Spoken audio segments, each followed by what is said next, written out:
Sena anak semua dulu.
Ana filmaan Oromoota sheer gochuudhaan gargaaraadha.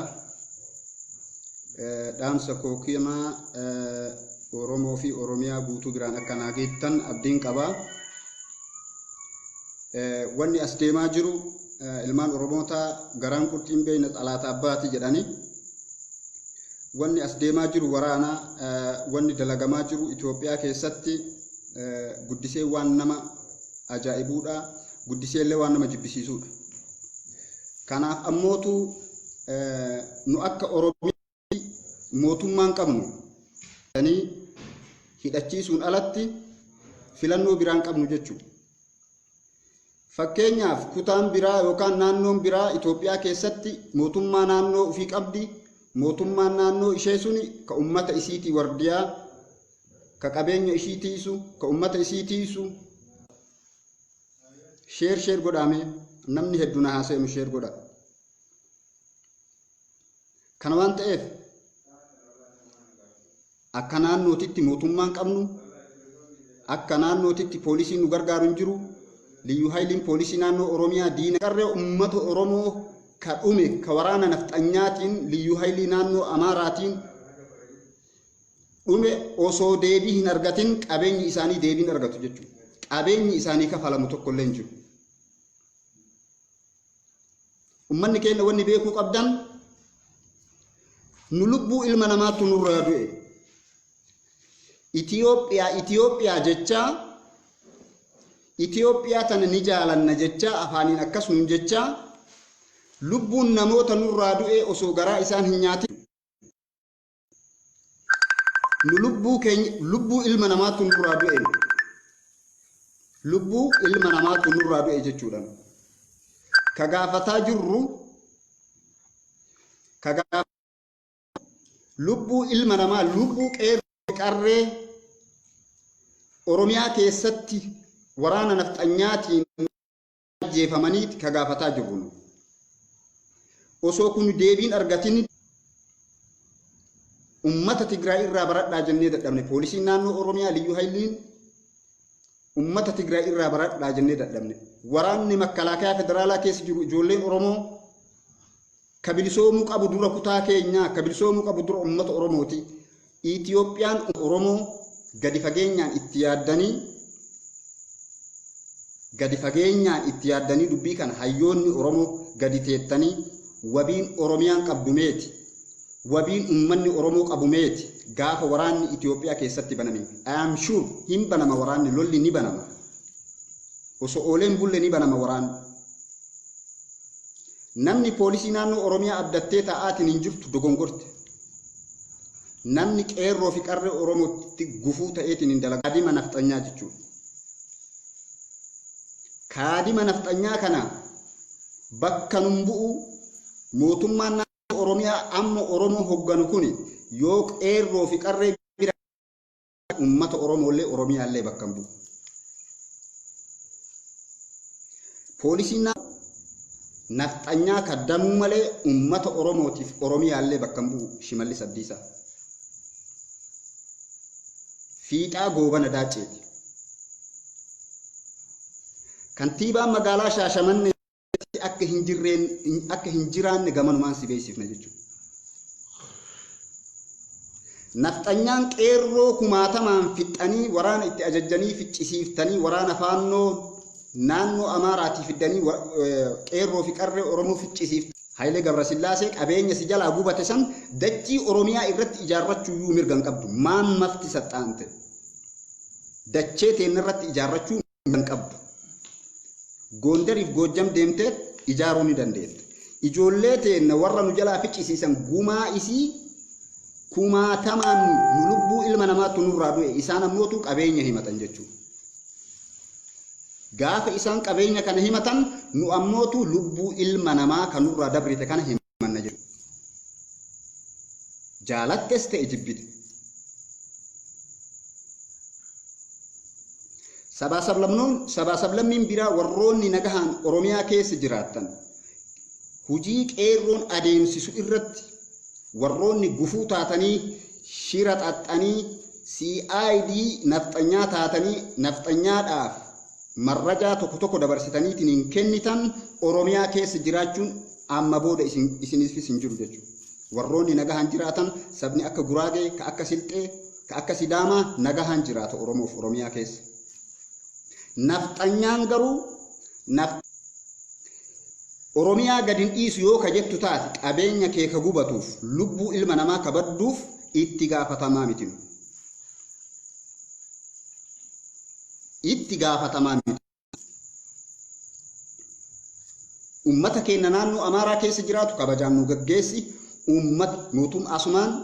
Mootummaan naannoo Amaaraa የአማራ ክልል አስተዳደር መንግስት የአማራ ክልል አስተዳደር የኦሮሞ ህዝብን በሰላም ሸኝልን እኛም በሰላም እንሸኝልሃለን ኑሌ ነጋሃን ሲገገስና ኡመተ ከሲ ገገስና ኡመተ ከና ናኖ አማራ ከስ ጅሩ ነጋሃን ኑ ገገስ akka oromiyaa keessatti deebi'an ummanni nafxanyaan illee ummanni amaaraa enee nafxanyaan hin baye namni ani amaara ani nafxanyaadha jette hundi naannoo teenna naannoo oromiyaa gadi dhiisii nu baye qabeenyaa miti lubbuu ilma namaatu lubbuu teettu gubata jechuudha biyya teenna keessa teettee gumaa mana kiyyaa kafalaa jechuun akka Hayilee Gabrasillaasee hin danda'amu jechuu ay fakkadin qaraawu seeraan ala namni dachii keenya sitti kennine jechuudha seeraan ala mootummaa abbaa irreetu sii kenne malee ummanni oromoo mirga sii kenne dachii abbaa keenya irratti lafa ijaaranne jechuudha biyya abbaa qabdu irratti mana ijaaranii fooqiin kiyya gubatti mallaqa kafalaa jechuun hin danda'amu lubbuu namaa balleessanii lubbuu ilma namaa kaballeessitan qeerroo fi qarree kumaatamaan lubbuu isaanii hobbaaftan kafalaa isin dur achi booda gara qabeenya keessanitti deemine qabeenya keessanitti wali saaftanne jechuudha. Asumaan Abiyyi Ahmad atillee qabeenya nafxanyaa naannoo Oromiyaatitti gubatenatu kafala jettee yoo ofirra fuutu taate zinnaashiin yoo mallaqa zinnaash qabaattee zinnaashiin irraa fuutee kafalte hireekeeti Oromiyaa keessaa qabeenya ati fuutee nafxanyaaf kafaltu hin jiru jechuudha amma booda. Gibira kafalullee hin laganna qaraxa kafalullee hin laganna hamma xiimmata Oromoo osoo asii achi hin jallanne yoo ka deebi'u taate warroonni yakka tokko malee mana hidhaatitti miidhamaa jiru yoo ka gannuu dhiifamu taate nagahaan isiniin geggeessina nafxanyaa gara biyya isaa gara kutaa isaa yookaan ammootu itti gaafatamaan nu hin miti nagahaan kutaa keenya gadi dhiiftanii Oromoo fi Oromiyaa keessaa baatanii Gondariif kana hunda walirratti idaaneet kana si gaafanna jechuudha. Jara qabeenya jalaa gubate nu namatu nu jalaa du'e. Nu nama nu jalaa du'e jechuudha. Itoophiyaa nafxanyaan nu ijaaruuf deemullee gaafa duraa hiriira Addisaa Finfinnee keessatti bahe keessatti agarre. Kaayoo Abiyyiillee warroonni duraan shakkii qabdan makalaakaa federaalaa keessallee jirtan poolisiin naannoo Oromiyaallee Oromiyaanillee kaayoo Abiyyi agartan jechuun Finfinnee keessatti alaabaa nafxanyaa duraanii qabatanii warra bahan argitan dhugaa rabbiin ifa baase ummanni Oromoo nu ragaadha addunyaan nu ragaadha akkuma Ameerikaa keessatti alaabaa lummuutii saniin deeman Finfinnee keessatti illee alaabaa lummuutii san fidanii dhufan jechuudha kaayoon Abiyyi kana nafxanyaa tahuu Abiyyi kana ol ragaan hin jiru ummanni Oromoo warri namni kun Oromoo jettee deeggaraa turte dubbiin ifa sii ta'ee jechuudha. Dubbiin ifa sii ta'ee jechuudha. Leellistoonni sirna nafxanyaa alaabaa nafxanyaa uffatanii biyya teenya handhuura Oromiyaa keessatti mul'achuun waan mootummaa deeggaran fakkaatanii achi keessatti argamuun itti qophoofne san ka ofirraa baasu nuhi malee mootummaa miti. Garuu warri mootummaa kana duraan dogongortanii deeggaraatiin hin turtan ragaan kana oliin jiru jechuudha. Waan Abiyyiin dalagaa jiru sirna Abiyyiin deebisaa jiru ragaan kana oliin jiru jechuudha. Addunyaa ragaan kana oliin jiru jechuudha.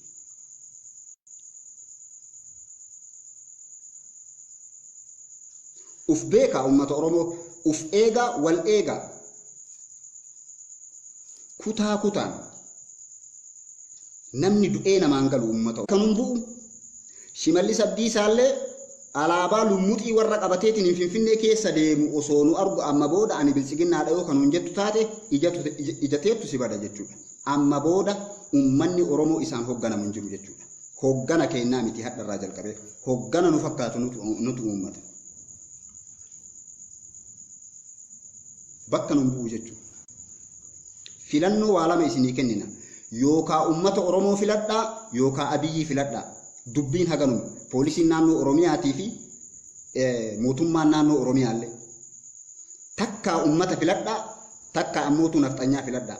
Namni har'a nafxanyaa filatte boru ani Oromoodha ani Oromiyaadha jechuun dandeettu. Nafxanyaa waliin yoo Gondar barahaa Gondar sanitti galteet hinjiraan isaa waliin guuratte mooji malee Oromoof Oromiyaa keessa jiraachuun dandeettu. Tokkoon du'a tokkoon jiraata dubbii tana naa qaba. Nettu jechuudha. Zarii sanyii tee laakkoinee si beeyna.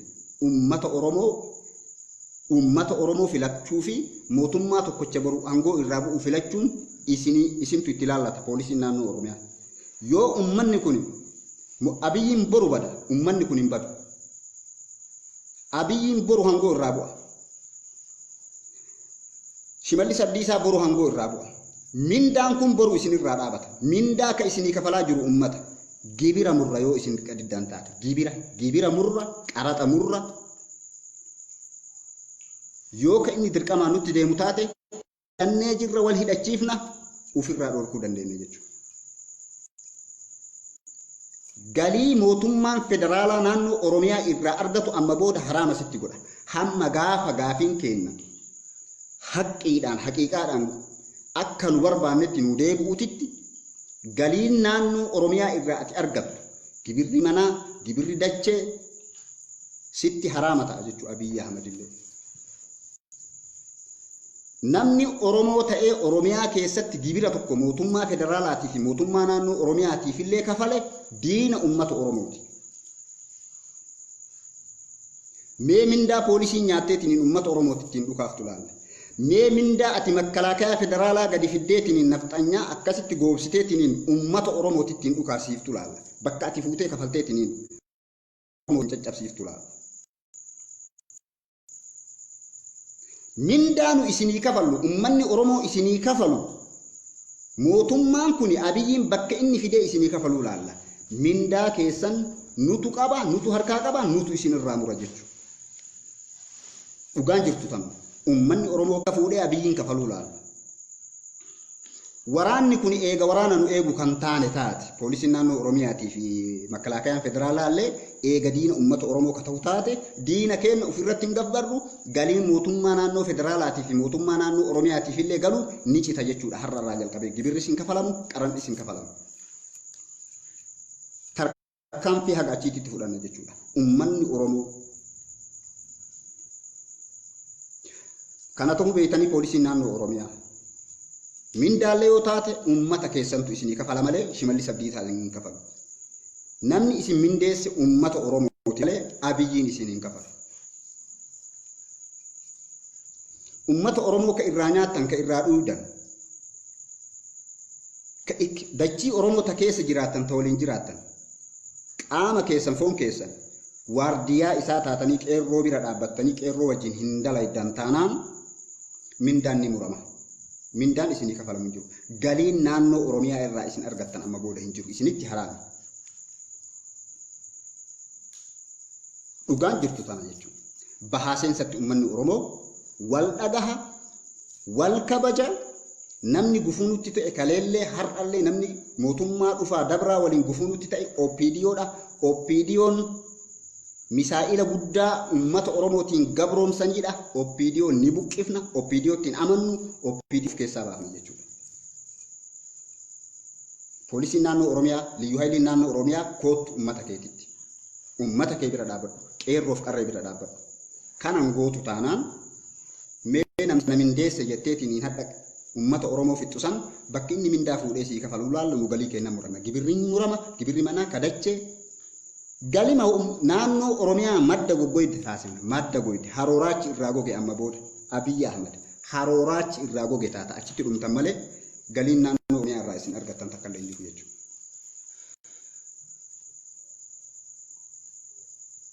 Kana ta'uu beekuudha qabdan ummanni Oromoo. Kana godhuuf ammoo kutaa kutaan Oromiyaan kutaa 11 qabdi. Kutaa 11 kana keessatti qeerroon waraana uf danda'a. Humna waraanaatti deebi'uu qaba qeerroon. Leenji'uu qaba. Iddoon leenjii isaa mijaa'uu qaba. Baajata ummanni Oromoo diinaafuu baasaa jira. Qeerroo kanaaf baasee qeerroon leenji'uu qaba. Qeerroo keenya leenjifachuu qabna. Itti hidhachuu qabna. Poolisii nu eeguu hin qabnu. Mootummaa nu eeguu hin qabnu. Biyya teennaaf wabiin nuyi waardiyaan nuyi qeerroof qarreetti hidhachuuf qophaayaa isiniin jedha. Waan biraa irratti hin hojjetina. Waa hedduu gargaartanii jirtan warri biyya alaa jirtanillee qarqaarsi keessan takkaa nurraa hin cinne. Nama dhibamee isin tunuu yaalee galatooma. Kadhahamee isin tunuu itti duutan hadha ammoo mataa hidhachuuf jecha qeerroof qarreen hidhachuu qaba. Wabiin uummata Oromoo argamuu qaba. Waardiyaan uummata Oromoo dachii Oromiyaa fi Oromoo argamuu qaba. Qeerroof qarreen hidhachuu qaba. Poolisiin naannoo Oromiyaatii fi ijoolleen makalaakaa federaalaa keessa jirtan ijoolleen Oromoo gala. dhugaa rabbii isinitti hima mindaan mootummaa kanarraa argattan hin jirtu ummanni Oromoo kutannee jirran amma booda galiin inni naannoo Oromiyaatti argatu hin jiru meeshaan as fidaa jedhee yoo inni gaafa qawwee nu qabe nullee qawwee qabannee afoo jirra jechuudha biyya alaa teettanii biyya keessallee jirtan qarqaarsa keessan haga har'aa itti dhabdan mataa hidhuun qeerroof qarreetti gaafa qeerroof qarreen hidhate gibirri galiin takkatti naannoo federaatiif baatu hin jirtu hatta mootummaa naannoo Oromootiif baatu hin jirtu haga gaafa mootummaa mataa keenyaa dhaabbannuutitti hamma gaafa mootummaa mataa keenyaa gadi ijaarnuutitti gibiraaf qaraxa ni laganna jechuudha amma booda hin jiru.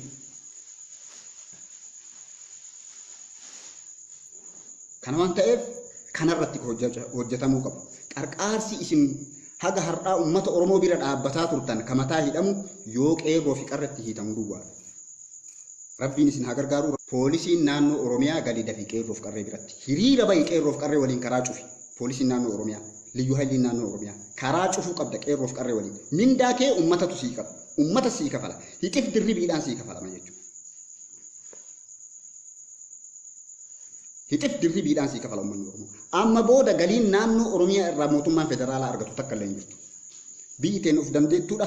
Tujjaa qabeenya rabbitu nuu kenne, beekumsa rabbitu nuu kenne kanatti fayyadamuun ammoo dirqama amma. Ebaluun hidhaanuu baasi jennee wanti kadhannuuf hin jiru. Zaraata funyaanitti hidhaa baafanii jechuudha. Zaraata funyaanitti na hidhee. Kanarratti jabaadhaa. Kanarra wal mari'adhaa. Amaanaa isinitti haa ta'u. Kutaa wal hidhachiisuu yaala. Fakkeenyaaf amma uummata wal lolaala akkitti isaan wal hidhachiisan. Ijoollee amanteettutu meeshaa walii bitee walii erga isin namni keenya ka Ameerikaa maal biyya daddaachiisu dhiisaati. Qabeenyi biyya keessaatu uummata keenyatti hidhuu danda'a. Uummanummaan garuu tana yaada tanarratti walii haa gallu malee. Qophii xumurree jira. Nu loluuf qophii xumurree jirra. Qeerroon loluuf qophii xumurree jirra nu akka qeerrootitti. Gama dhufe kamiinuu deebisuuf qophii xumurree jirra jechuudha. Wal oduu haa qabaannu hiccitii tokko jiru ammootu gama keessaatiin isinii hira. Hiccitii isinillee gama keessaatiin naaf laadhaa kanarratti dalaguu qabna. Uummata Tigraay irraa baradhaa poolisiin naannoo Oromiyaatii fi milishaan naannoo Oromiyaa uummata Tigraay irraa baradhaa. Uummata wal kabaju, uummata wal jaalatu, uummata ofiitii wardiyaa ta'u, uummata kutaa ofii eegu, uummata ofii eegu. Kanarraa barachuu qabdan ijoolleen Oromoo.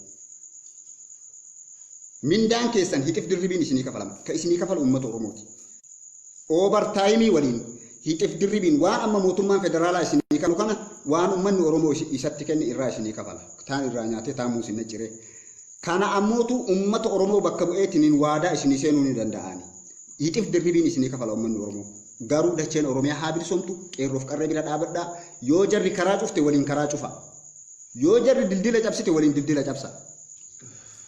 Waraanni federaalaa tokkollee naannoo Oromiyaa keessa deemuu qabu. Komaandi poostiin hatantamaan naannoo Oromiyaatti bahuu qaba. Poolisii naannoo Oromiyaa qeerroolleen hidhataa jira hin hidhanna isin gargaarra nullee isin bira jirra.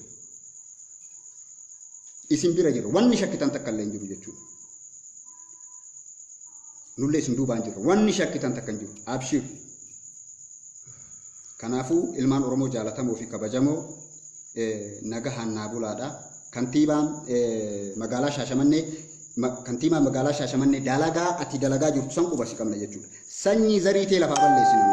Uummanni ijoollee teenya qeerroo Shaashamannee harka irra keetta taanaan qeerroo Shaashamannee dalagaa amma irratti dalagaa jirtu san hin dhaabdu taanaan zarii sanyii tee lafaa balleessinu. Jiraachuu dhugaa rabbii sitti hima. Mootummaan kantiibaan magaalaa Shaashamannee bakka ati dhuftees hin beeynu, gosatees hin beeynu, ardaa kees hin beeynu, daalaan hin bulluunu. Teenna gadi nuu dhiisi, kutaa keenya gadi nuu dhiisi. Qeerransi sikkoo mandoo amma gurra qabee achiisi baasu ta'a. Qeerransi sikkoo mandoo ijoolleen baddaa baalee amma achiisi fuuti. Dhugaa rabbii sitti himan. Kantiibaan magaalaa Shaashamannee of eeggannoo cimaa. Hujii amma dalaydu san hin dhaabdu taanaan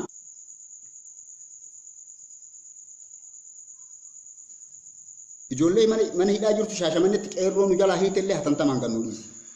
Kanaan gootu taanaan zarii sanyii tee lafaa si balleessinan bakka ati dhuftee hin beeknu namni si shuume hin jiru uummanni keenya si shuumne bakka ati dhuftee hin beeknu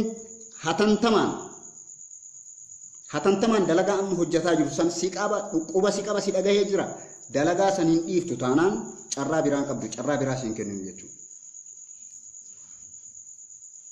dhugaa rabbii du'atee gara malee hin godhin kantiibaan naannoo Shaashamannee waraana ati yaamaa jirtu oduu si qaba waraana faannoo ati achi darbattee waraana shaabiyaa ati achi fuutee achitti gabbartu san oduu si qaba quba siin qabuun se'in kantiibaan magaalaa Shaashamannee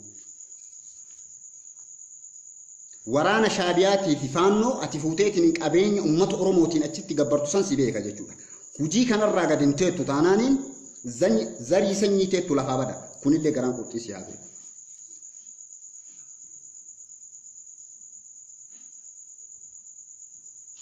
garaan qurxii si haa beeku yaa uummata Oromoo dhiifama naa godhaa isin jaaladha isin kabajaa kanarra haasa'uuf biyyattii dadhabuu jirra kanarra haasa'uuf daataallee guddaa keessaan qabnu baay'ifne isin galatoofannaa rabbiin isin haa kabaju nagahaan bulaa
Sena, natin kung mga rin.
Ana dhufu ilmaan Oromoota sheer gochuudhaan na gargaaraadha.